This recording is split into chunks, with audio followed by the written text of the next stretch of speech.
പൗലോസും ശീലാസും റോമിലെ ഒരു ജയിലിൽ കിടക്കുകയാണ്. പകല് മുഴുവൻ സുവിശേഷ വേല ചെയ്തു. സന്ധ്യക്ക് പ്രാർത്ഥിക്കാൻ പോയപ്പോഴാണ് അവരെ പിടിച്ചത്. ശരിക്കും അടിച്ചു.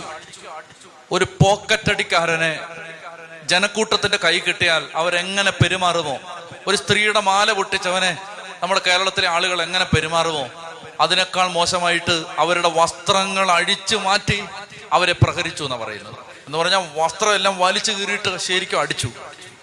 പകല് മുഴുവൻ സുവിശേഷ വേല ചെയ്ത് കഷ്ടപ്പെട്ട് കാൽനടയെ യാത്ര ചെയ്ത് മടുത്ത് വൈകുന്നേരം ജനക്കൂട്ടത്തിന്റെ അടി മുഴുവൻ കൊണ്ട് അവസാനം കോടതിയിലേക്ക് കൊണ്ടുപോയി വിചാരണ ചെയ്ത് ന്യായാധിപന്റെ മുമ്പിൽ നിന്ന് ന്യായാധിപൻ ശിക്ഷ വിധിച്ച് അവസാനം പാതിരാത്രി ആകുമ്പോഴേക്കും ഒരു തരി ഭക്ഷണം കഴിച്ചിട്ടില്ല, വെള്ളം കുടിച്ചിട്ടില്ല, കാരാഗ്രഹത്തിലേക്ക് വലിച്ചെറിഞ്ഞു.